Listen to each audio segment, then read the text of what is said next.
The silver ships appeared without warning above Earth's largest cities. They hung in the sky like metal clouds, casting shadows that stretched for miles. People on the ground stopped what they were doing and looked up at the impossible sight. The ships were huge, bigger than anything humans had ever built. Their hulls gleamed in the sunlight, smooth and perfect, without any visible weapons or engines. Captain Jake Morrison was drinking coffee at his quarters aboard the UES Defiance when the emergency alarm started screaming. The sound cut through the quiet morning like a knife. Jake jumped up, spilling hot coffee on his uniform. He had been in the Earth Defense Force for 15 years, but he had never heard the alarm sound this urgent before. "All hands to battle." "Stations," came the voice over the ship's communication system. "This is not a drill. Unknown alien vessels have entered Earth's atmosphere. All hands to battle stations immediately." Jake ran through the narrow corridors of his ship. The Defiance was not a pretty vessel. Where alien ships looked smooth and elegant, the Defiance was all sharp angles and thick armor plating. The walls were painted gray and covered with pipes and cables. Everything about the ship looked tough and ready for war. On the bridge, Commander Lisa Parker was already at her station. Her fingers moved quickly over the control panels as she tried to get information about the alien ships. Lisa had been Jake's second in command for 3 years. She was smart and calm under pressure, exactly the kind of officer Jake needed beside him. "Report," Jake said as he took his position in the captain's chair. 52 alien vessels of unknown design," Lisa said without looking up from her screens. "They appeared over major cities worldwide about 10 minutes ago. No communication attempts from them yet. Earth Defense Command is trying to contact them now." Jake looked at the main screen, showing one of the alien ships hovering over New York. The vessel was at least 2 miles long and shaped like a giant spear. Its surface was perfectly smooth, except for what looked like weapon ports along its sides. The ship made no sound and produced no visible exhaust, but it stayed perfectly still in the air, as if gravity meant nothing to it. Any sign of weapons? "Charging?" Jake asked. "Negative, sir. They're just sitting there. But our sensors are picking up massive energy readings from inside those ships. Whatever power source they're using, it's way beyond anything we have." Tony Rodriguez, the ship's chief engineer, came onto the bridge carrying a tablet computer. Tony was a short man with grease-stained hands who could fix anything mechanical. He had grown up poor in Mexico and joined the space program to give his family a better life. Now he was one of the best engineers in the Earth Defense Force. "Captain, I've been looking at the sensor data," Tony said. "These ships are using some kind of energy field to stay in the air. It's not rocket engines or antigrav technology. It's something completely different. And the power output is incredible. Each one of those ships is generating more energy than our entire planetary power grid."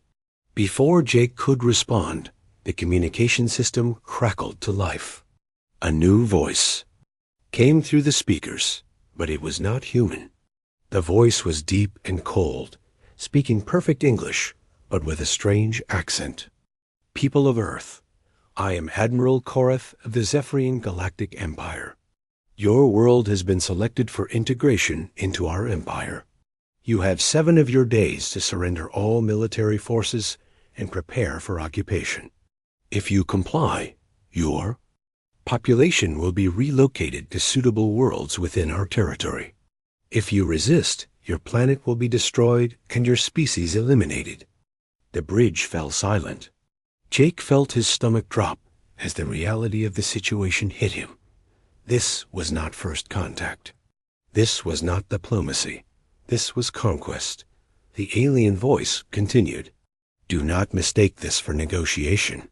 We have conquered 847 worlds across 12 star systems. Your primitive technology poses no threat to our forces. We offer you this choice only because complete genocide is inefficient.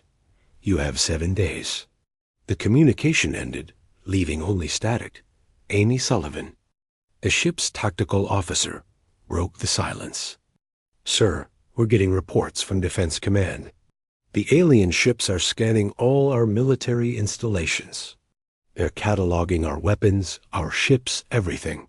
Amy was young for a tactical officer, only 26 years old, but she had graduated at the top of her class from the Defense Academy.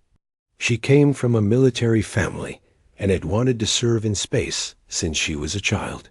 Her job was to find ways to destroy the enemy, and right now she looked very worried. What kind of weapons are they carrying? Jake asked. Unknown, sir. Our sensors can't penetrate their hulls. But based on the energy readings, we estimate each ship could level a city with a single shot. Jake stood up and walked to the main view screen. The alien ship over New York had not moved, but smaller craft were now flying around it like insects around a hive. These smaller ships were scanning the city below, probably gathering information about human technology and population centers. Lisa, get me a secure channel to Defense Command, Jake ordered.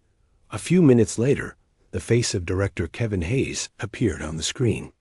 Kevin was a tall man with gray hair and tired eyes. He had been running Earth's defense forces for 10 years, ever since the last border war with the Mars colonies. Kevin looked like he had not slept in days. Jake, glad to see you're ready for action. I assume you heard the alien transmission. Yes, sir. What are our orders? Kevin was quiet for a moment. Behind him, Jake could see other officers running around, with tablets and files. The command center looked like chaos. The situation is bad. Jake, we have 52 alien ships that could destroy our entire civilization without breaking a sweat.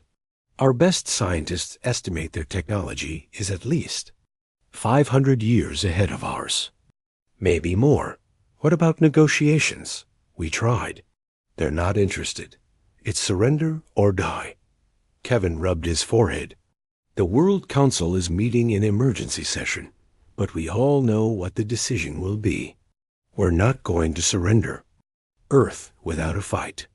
Sir, with respect, how can we fight them? They have 52 ships that could each destroy a city.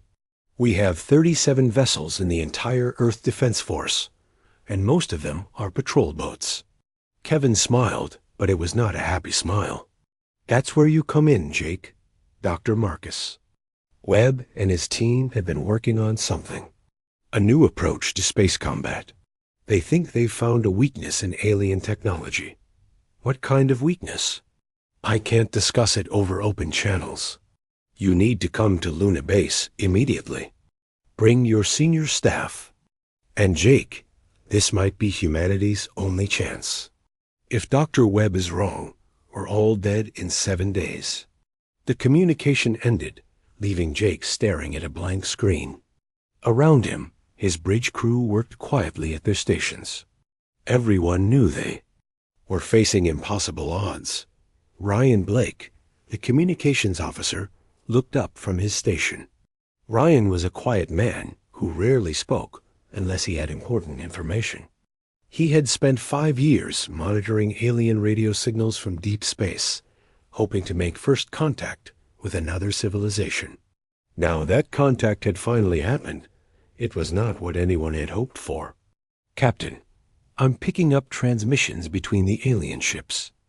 They're using some kind of quantum encryption, but I think I can break it given enough time. Do it, Jake said. Any information about their plans could help us. Yes, sir.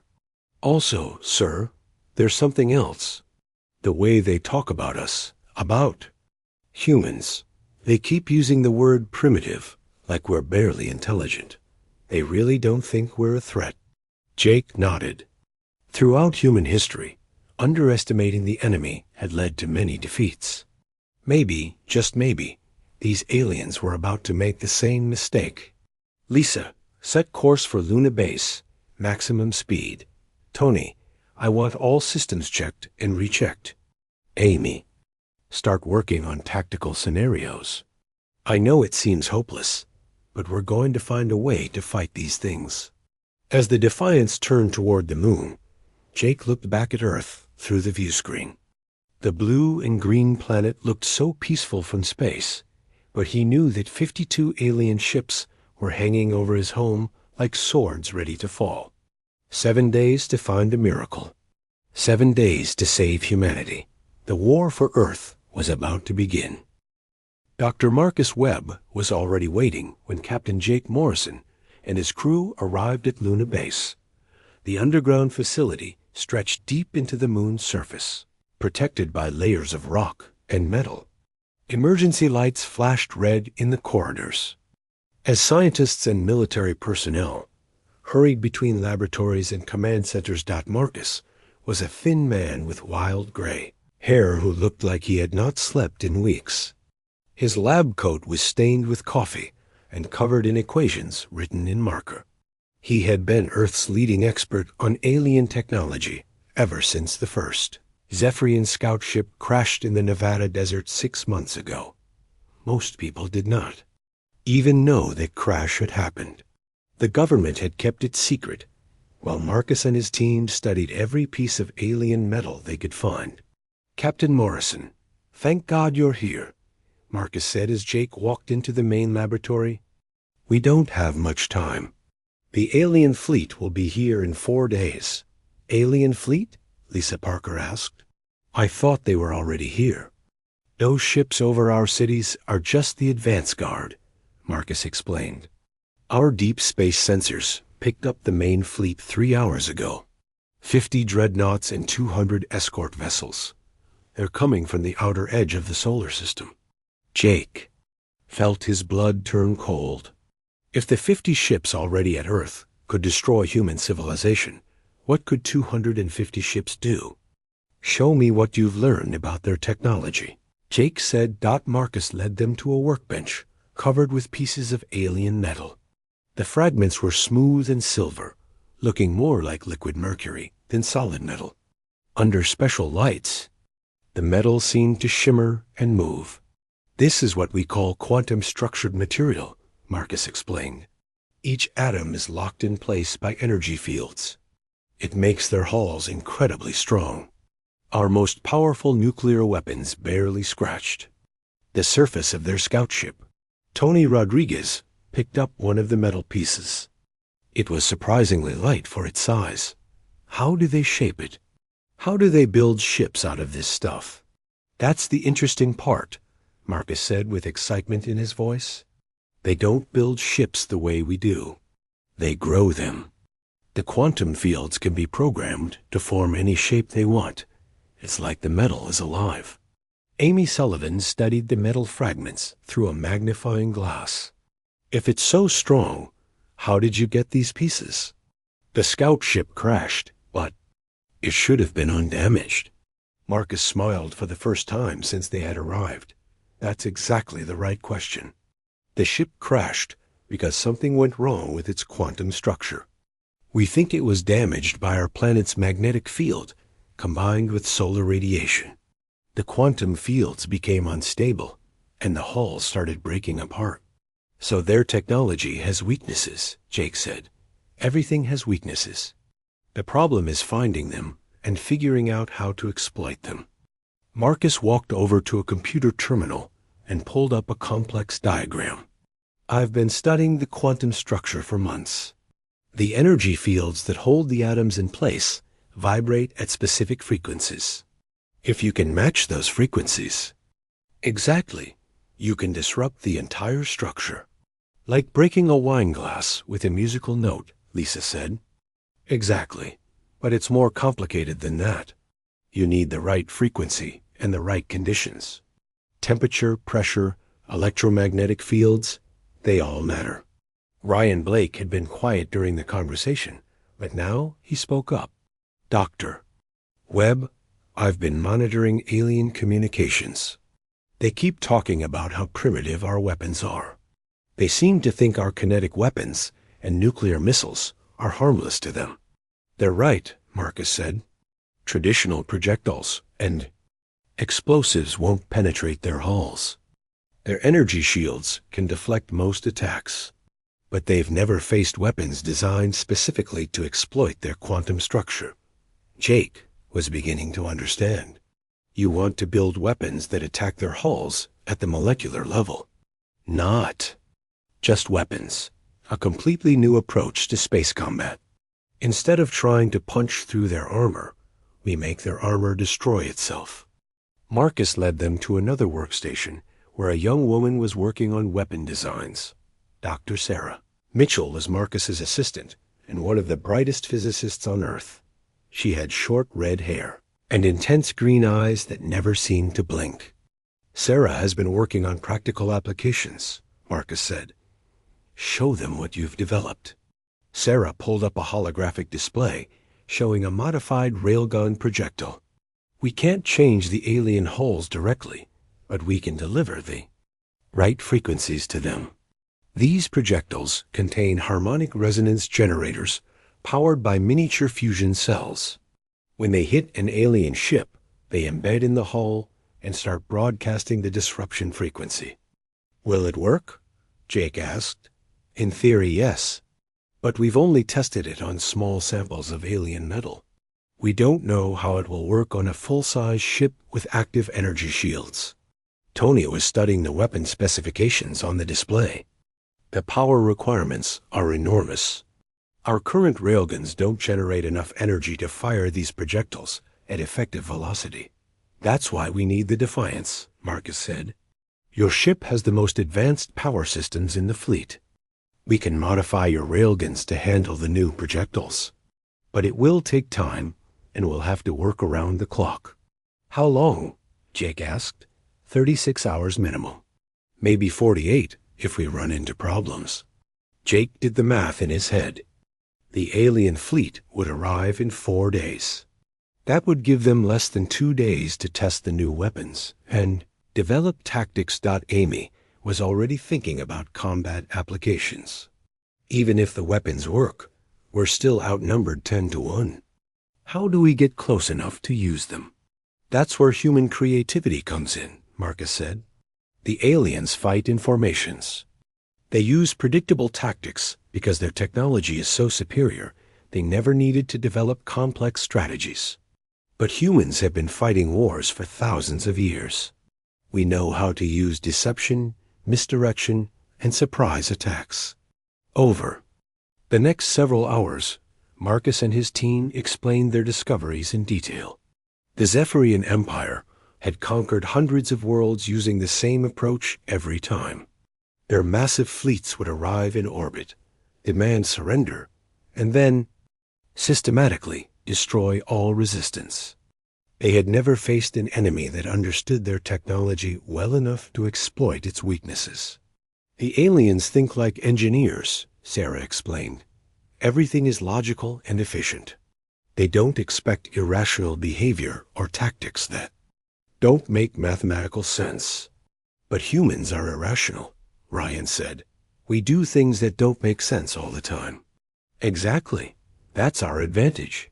Jake was starting to see possibilities. What about their sensors? Can they detect our ships? If we use unconventional approaches? Marcus pulled up another display showing alien scanner technology.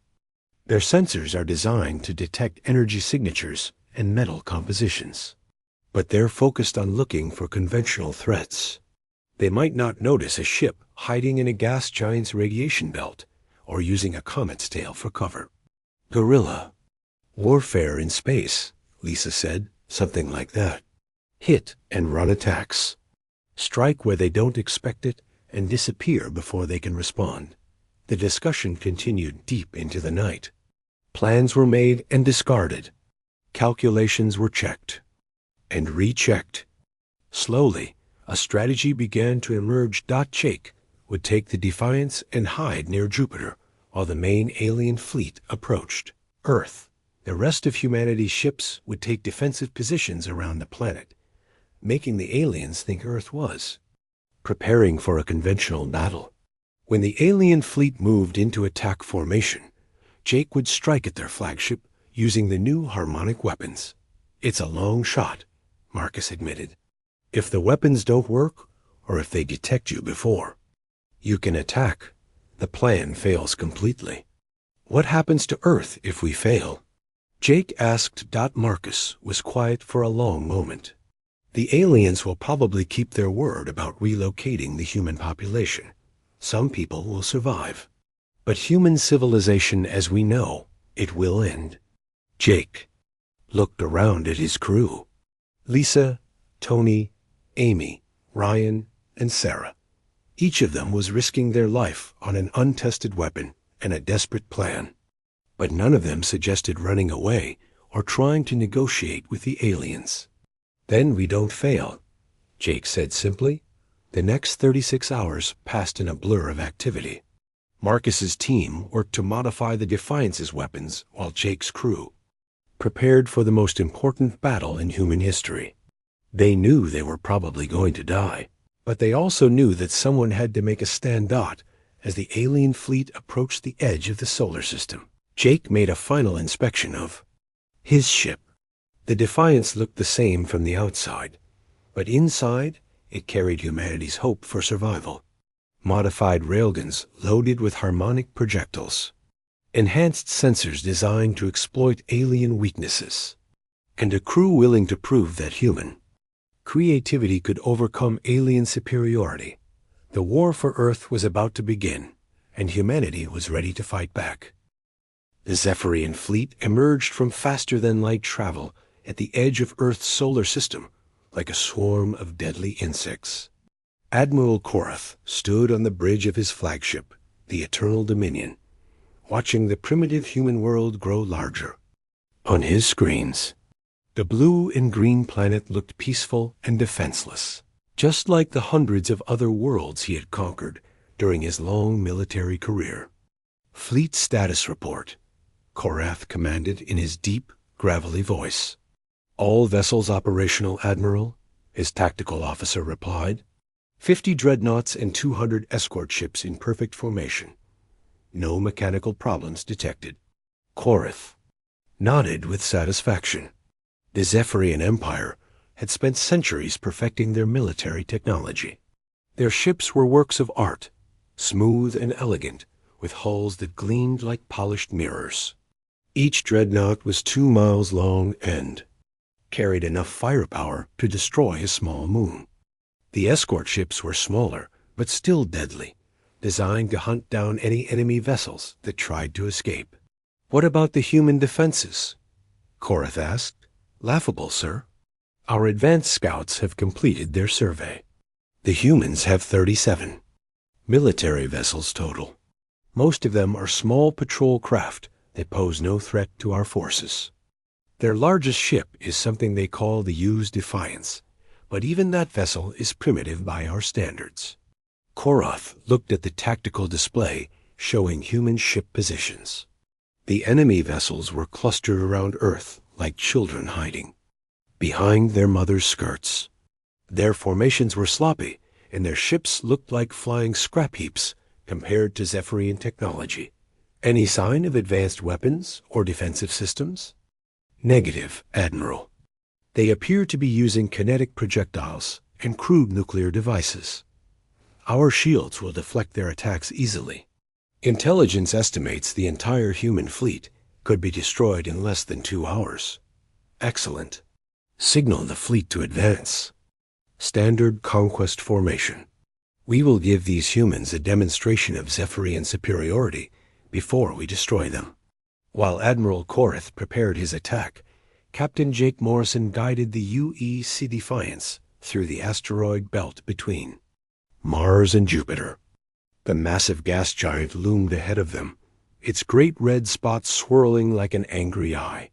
Jake had positioned his ship exactly where Dr. Marcus Webb had suggested, hidden in Jupiter's powerful magnetic field.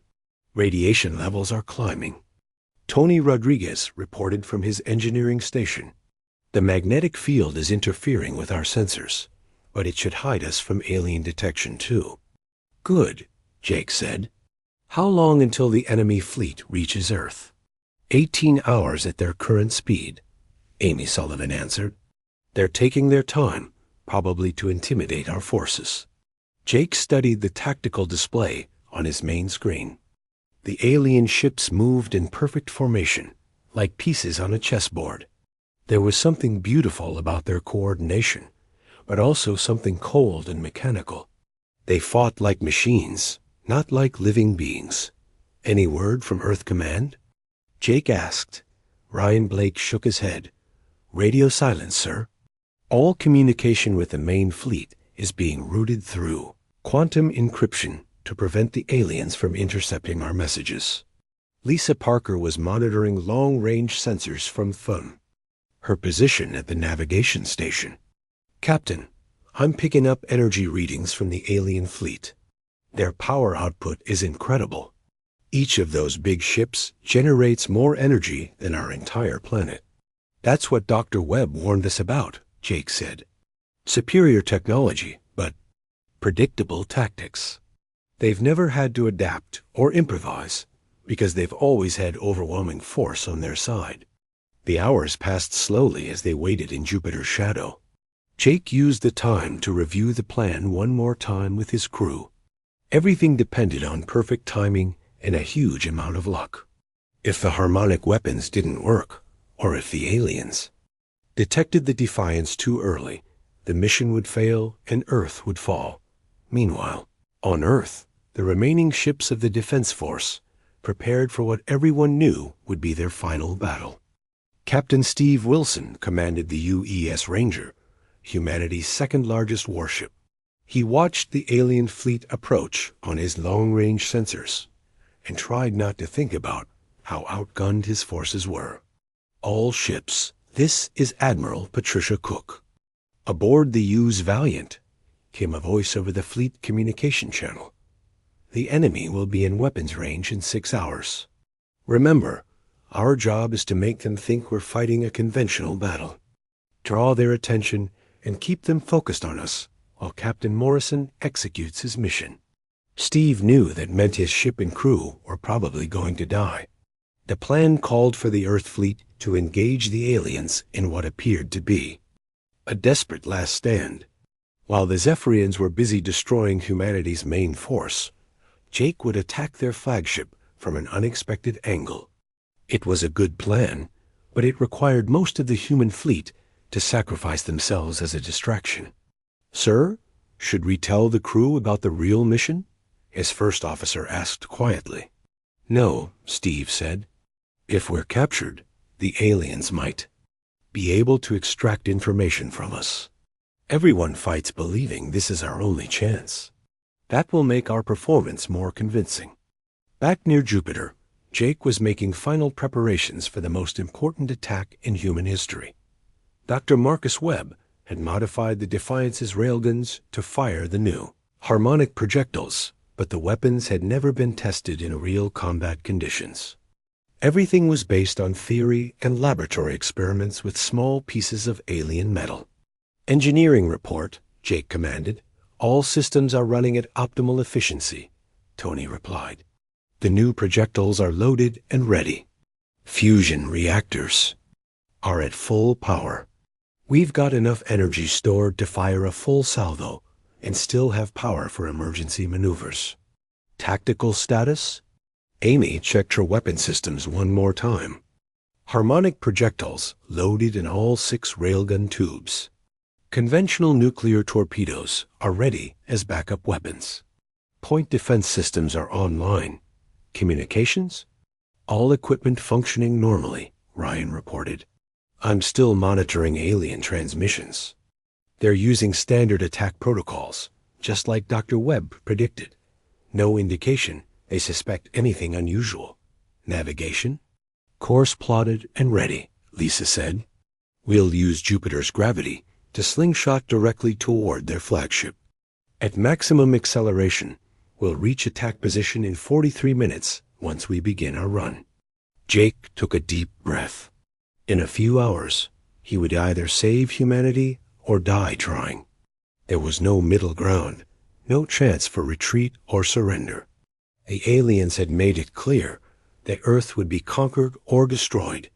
Listen up, everyone, Jake said to his crew. In my 15 years of military service, I've never been more proud to serve with a group of people. We all know the odds against us.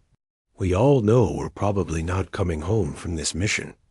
But sometimes, long odds are the only odds worth taking. He paused and looked around the bridge at the faces of his crew. Lisa, who had followed him through 3 different commands. Tony, who could fix anything mechanical and never complained about impossible tasks. Amy, young and brilliant and deadly with any weapon system. Ryan, quiet and dependable and always ready with crucial information. The aliens think they know everything about human technology and tactics. They think we're primitive and predictable. They're about to learn that the most dangerous thing in the universe is a human being with nothing left to lose. As the alien fleet closed within striking distance of Earth, Jake gave the order to begin their attack run. The Defiance emerged from Jupiter's shadow like a metal comet, using the gas giant's enormous gravity to accelerate toward the inner solar system. The ship's hull creaked and groaned under the tremendous force, but Tony's engineering held together. On Earth, the first shots of the battle began as alien plasma weapons lit up the sky. Humanity's defenses fired back with everything they had, filling space with nuclear explosions and kinetic projectiles. To the aliens, it looked like exactly what they expected, a primitive species making a desperate last stand with outdated technology. Admiral Korath watched the human attacks bounce harmlessly off his ship's shields and smiled. These creatures were even more pathetic than his intelligence reports had suggested. Within hours, their resistance would be crushed, and another world would belong to the Zephyrian Empire. He had no idea that 43 minutes away, Captain Jake Morrison was racing toward him with a weapon that would change the course of galactic history. The battle for Earth had been raging for 2 hours when Captain Jake Morrison made his move. The human defense fleet was taking heavy casualties as alien plasma beams cut through their ships like hot knives through butter. The U's Ranger exploded in a brilliant flash of light, taking Captain Steve Wilson and his entire crew with it. 3 other human vessels had already been destroyed, and the rest were falling back toward Earth's orbital stations. Admiral Korath watched the slaughter from his flagship with cold satisfaction. The humans were fighting bravely, he had to admit, but bravery meant nothing against superior technology. His dreadnoughts advanced in perfect formation, their shields deflecting every human weapon that struck them. Nuclear missiles detonated harmlessly against energy barriers. Kinetic projectiles bounced off quantum-structured hulls like pebbles thrown at a mountain. Admiral, the human fleet is retreating toward their orbital defense platforms, his tactical officer reported. Should we pursue and finish them quickly? No, Korath replied. Let them fall back. I want them to watch as we destroy their pathetic defenses piece by piece. Fear will make the survivors more cooperative when we begin the occupation. The Zephyrian fleet continued its methodical advance toward Earth. The massive dreadnoughts moved like predators stalking wounded prey, taking their time because they knew the outcome was certain. Behind them, the smaller escort ships formed a protective screen, ready to deal with any desperate human counterattack. None of them noticed the single human vessel racing toward them from the direction of Jupiter. The UEC Defiance had been accelerating for 38 minutes, using Jupiter's gravity to build up tremendous speed. Jake Morrison gripped the arms of his captain's chair as the ship shook and vibrated under the enormous strain. The hull temperature was rising dangerously as they pushed the fusion engines beyond their safety limits. Current velocity? Jake asked. 200,000 kilometers per hour and climbing, Lisa Parker replied. We're moving faster than any human ship has ever traveled before. Hull stress is approaching critical levels, Tony Rodriguez warned from his engineering station. The outer plating is starting to buckle. If we maintain this acceleration much longer, the ship might break apart. How much longer until we reach attack position? Amy Sullivan checked her calculations. 4 minutes and 30 seconds. We'll be within railgun range of their flagship in less than 5 minutes. Jake nodded grimly. They were committed now. At their current speed, there was no way to slow down or change course. They would either succeed in their attack or crash into the alien flagship and die in the collision. Ryan, any change in alien communications? No, sir. They're still using standard battle protocols. All their attention is focused on the Earth Defense Fleet. I don't think they've detected us yet. The Defiance continued its suicidal charge toward the Zephyrian fleet. From the aliens' perspective, they were approaching from an impossible angle. No military commander would attack from that direction because it meant flying directly into the enemy's strongest concentration of firepower. It was tactical suicide, which was exactly why the aliens never considered it as a possibility. Admiral Korath was studying reports from his fleet commanders when his sensor operator suddenly looked up in alarm. Admiral, I'm detecting a single human vessel approaching from our rear quarter. Range is decreasing rapidly. Korath glanced at the tactical display and frowned. One small ship was indeed moving toward his fleet, but its approach vector made no sense.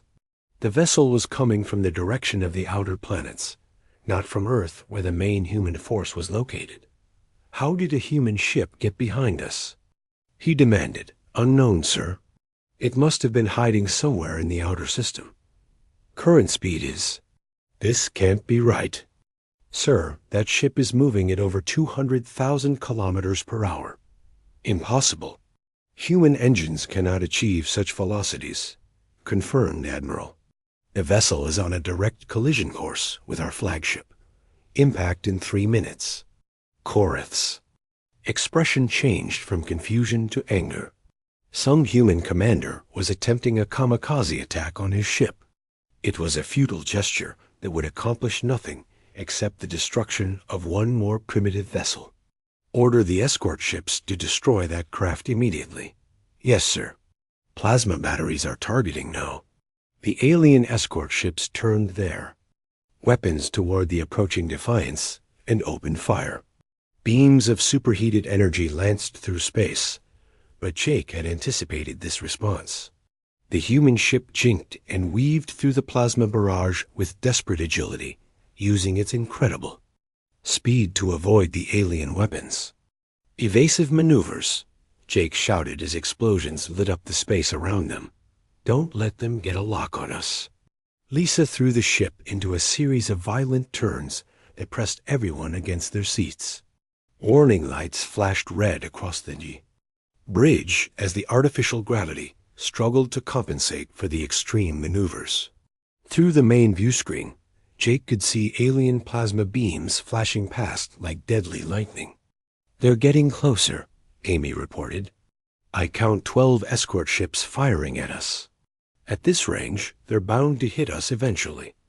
How long until we reach the flagship? 90 seconds. Weapon status? All railguns loaded and ready. Harmonic. Projectiles are armed and programmed with the quantum disruption frequency. Jake made a decision that would have seemed insane to any military academy instructor. Instead of trying to avoid the alien weapons, he ordered Lisa to fly directly toward the enemy flagship. The Defiance shot through the gap between two escort ships so quickly that their gunners couldn't track the human vessel.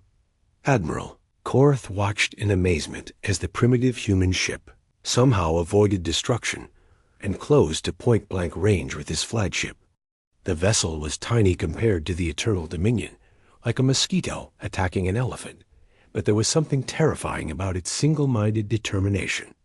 All defensive systems target that ship, he commanded. Destroy it now.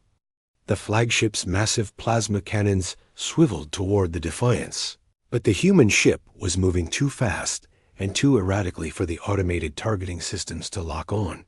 Jake had counted on this.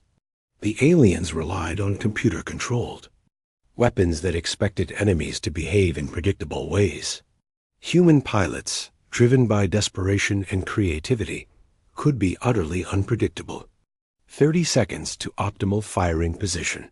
Amy announced. The Defiance raced along the length of the alien flagship, like a fighter buzzing a battleship. The enormous vessel stretched for miles in every direction, its hull gleaming with the strange silver metal that had seemed so invincible in Dr. Marcus Webb's laboratory. But Jake knew that same metal was about to become humanity's salvation. All railguns, prepare to fire on my command, Jake ordered. Target the section just behind their main bridge. That should be where their primary power systems are located. Railguns. Ready, sir. Lisa, bring us to within 500 meters of their hull. 500 meters? Sir, at this speed, we'll barely have time to fire before we're past them. That's the idea. Amy, the moment we're in position, fire everything we have. The Defiance screamed past the alien flagship at incredible velocity. For just a few seconds, the two ships were close enough that their crews could have seen each other through the viewports if anyone had been looking. In that brief moment, Amy Sullivan fired all 6 railguns simultaneously. The harmonic projectiles struck the Eternal Dominion's hull and embedded themselves deep in the quantum-structured metal. Each projectile contained a fusion-powered resonance generator that immediately began broadcasting the specific frequency Dr. Webb had discovered. The alien metal, which had seemed so strong and perfect, suddenly began to vibrate at the molecular level. Admiral Korath felt his flagship shudder as if struck by an earthquake. Emergency alarms began screaming throughout the ship as hull sensors detected massive structural stress in areas that should have been completely undamaged. What's happening? He demanded. Unknown, sir. Hull integrity is failing in sections 12 through 18. The quantum matrix is becoming unstable. That's impossible. Our hulls can withstand direct nuclear strikes. But even as Korath spoke, the Eternal Dominion was tearing itself apart from the inside. The harmonic resonance generators were causing a cascade failure in the ship's quantum structure. Cracks appeared in the seemingly perfect metal as the atomic bonds holding the hull together began to dissolve. Jake watched through the Defiance's rear cameras as the alien flagship began to break apart. Sections of the hull peeled away like flower petals opening, revealing the ship's internal structure. Atmosphere rushed out through the growing gaps, carrying debris and equipment into space. It's working, Amy shouted with excitement. The harmonic weapons are working. The flagship is breaking up, Ryan reported from his communication station. I'm picking up alien emergency transmissions. They're calling for immediate evacuation. Target the nearest escort ship, Jake ordered. Let's see if this works on. They're smaller vessels, too, but they never got the chance. The Eternal Dominion's main reactor, destabilized by the collapse of the ship's structure, went critical. The explosion lit up space like a new star, vaporizing everything within 1,000 kilometers. The shockwave knocked out 6 escort ships and damaged a dozen others. The destruction of the Eternal Dominion sent shock waves through the Zephyrian fleet that went far beyond the physical explosion. For over 300 years, the Empire had conquered world after world without ever losing a single flagship. Their technology was supposed to be perfect. Their tactics were supposed to be unbeatable. Yet somehow, one primitive human vessel had destroyed their most powerful warship in a matter of seconds. Captain Jake Morrison watched the expanding cloud of debris on his screens and felt a mixture of triumph and amazement. The harmonic weapons had worked even better than Dr. Marcus Webb had predicted. The alien ship had literally torn itself apart as its quantum-structured hull became unstable. Damage report, Jake called out as the Defiance continued racing away. From the explosion. Minor hull damage from debris impacts, Tony Rodriguez replied. Engines are still running at maximum efficiency. All weapon systems are operational. What's the status of the alien fleet? Amy Sullivan studied her tactical displays with growing excitement. Sir, their formation is completely broken. Half the escort ships are moving away from Earth at maximum speed. The other half are just sitting there like they don't know what to do. And the dreadnoughts? 12 of them are following the escaping escorts. The rest are holding position, but they're not advancing toward Earth anymore. Jake realized that destroying the flagship had done more than eliminate one enemy ship. It had shattered the aliens' confidence and thrown their entire battle plan into chaos. For creatures who relied on predictable tactics and overwhelming superiority, facing an unexpected defeat was devastating. Ryan, what are you hearing on their communication channels? Panic, sir. The alien commanders are asking for orders, but there's no central command anymore. Some ships are requesting permission to retreat. Others are demanding reinforcements. They're completely confused. Jake saw an opportunity that might not come again. Lisa, set course for the nearest group of alien ships. Amy, prepare another salvo of harmonic projectiles. Sir, are we going to attack again? Amy asked. We're going to finish what we started. The Defiance changed course and accelerated toward a cluster of 6 Zephyrian escort ships that were holding position near Earth's moon. The alien vessels detected the approaching human ship and immediately opened fire, but their plasma beams were poorly coordinated. Without central command, each ship was fighting independently. Jake used the same tactics that had worked against the flagship. The Defiance moved unpredictably, using its speed and agility to avoid the alien weapons while closing to point-blank range. When Amy fired the harmonic projectiles, 3 of the escort ships began breaking apart just like the Eternal. Dominion had done. The remaining alien vessels stopped firing and began broadcasting surrender signals. They're giving up? Lisa asked in disbelief. Apparently so, Ryan said as he monitored the alien transmissions.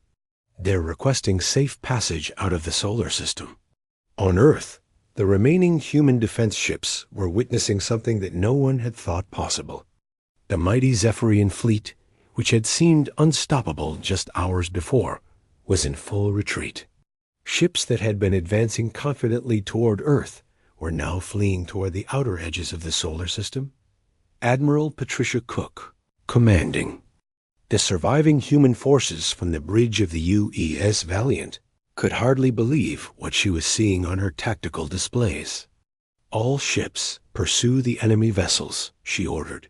Don't let them escape to report back to their empire. But the human ships were too slow and too damaged to catch the fleeing aliens. Most of the Zephyrian vessels had faster engines and were already accelerating toward the edge of the solar system, where they could jump to faster-than-light travel. Jake Morrison faced a difficult decision. The Defiance could probably catch some of the escaping ships, but pursuing them would mean leaving Earth's defense zone. If more alien reinforcements arrived, the planet would be unprotected. Captain, Amy said, should we go after them? Jake thought for a moment, then shook his head. No, our job is to protect Earth. Let them run. They'll carry word of what happened here back to their empire.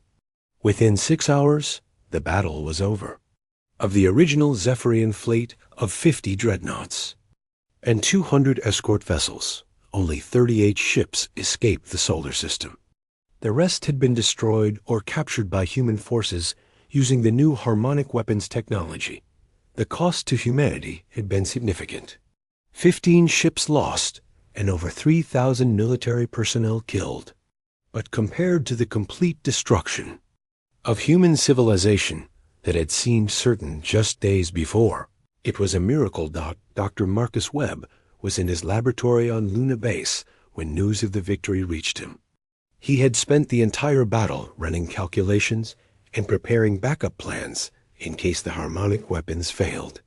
When Captain Morrison's report confirmed that the alien ships had been destroyed exactly as predicted, Marcus sat down heavily in his chair and began to cry. We did it, he whispered to his assistant Sarah Mitchell. We actually did it. The weapons worked perfectly, Sarah said, looking at the data streaming in from the Defiance. The quantum disruption field spread through their hull structure, just like our models predicted. More than that, Marcus said. We proved that no technology is invincible. There's always a weakness if you're creative enough to find it.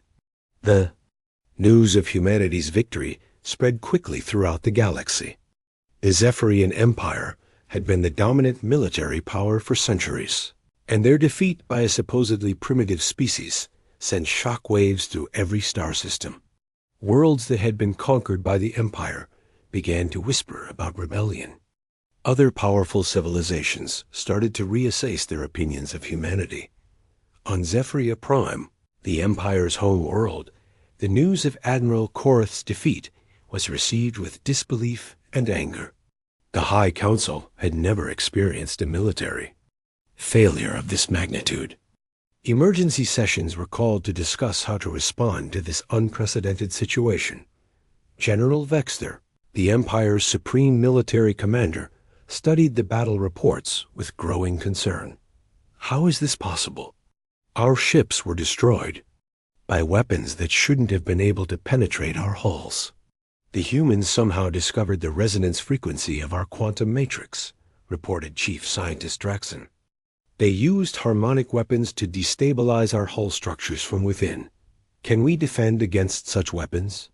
We can modify our hull structures to resist harmonic attacks, but it will take years to refit the entire fleet. And there's no guarantee. The humans won't develop new techniques we haven't thought of. General Vexter was quiet for a long moment. What do we know about human military capabilities? They are ... unpredictable. Their tactics make no mathematical sense, but they are surprisingly effective. They seem to treat warfare as an art rather than a science. Recommend our response. Draxon hesitated before answering. I suggest we avoid further conflict with humanity until we better understand their capabilities. These creatures are far more dangerous than we initially believed. On Earth, the weeks following the battle brought rapid changes. Captain Jake Morrison and his crew were hailed as heroes throughout the world. The Defiance was studied by every scientist and engineer on the planet as they worked to understand how to mass-produce the harmonic weapons technology. Kevin Hayes used humanity's newfound reputation to establish contact with other alien civilizations. Many species that had been oppressed by the Zephyrian Empire were eager to learn human military techniques and form alliances against their former oppressors. The galaxy is going to be a very different place, Kevin told Jake during a briefing at Earth Defense Command. Word is spreading that the mighty Zephyrian Empire was defeated by a single human ship. Every civilization out there wants to know how we did it. Are you going to tell them? Jake asked. Some of it.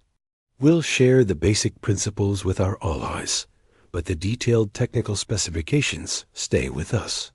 Humanity needs every advantage we can get, Jake nodded. He understood that the victory over the Zephyrians was just the beginning. There were other powerful empires in the galaxy, and now that humanity had proven itself capable of advanced warfare, they would all be watching Earth with new interest. 3 months after the battle, Admiral Korath was found on a remote planet, at the edge of Zephyrian space. The former fleet commander had been stripped of his rank and exiled from the Empire for his failure. He spent his days studying human military history, trying to understand how his technologically superior forces had been so thoroughly defeated. In his personal journal, Korath wrote, I have spent my life believing that superior technology guarantees victory. The humans have taught me that creativity and determination can overcome any advantage. They fight not just with weapons, but with their minds and their hearts. They are the most dangerous species in the galaxy because they refuse to accept that anything is impossible. Back on Earth, Jake Morrison stood on the bridge of the newly constructed U-East Defiance II, watching as humanity's first deep space exploration fleet prepared to launch. The ships were equipped with improved harmonic weapons and manned by crews trained in the unconventional tactics that had proven so effective against the Zephyrians. Ready to show the galaxy what humans can do? Lisa Parker asked from her position as the fleet's navigation commander.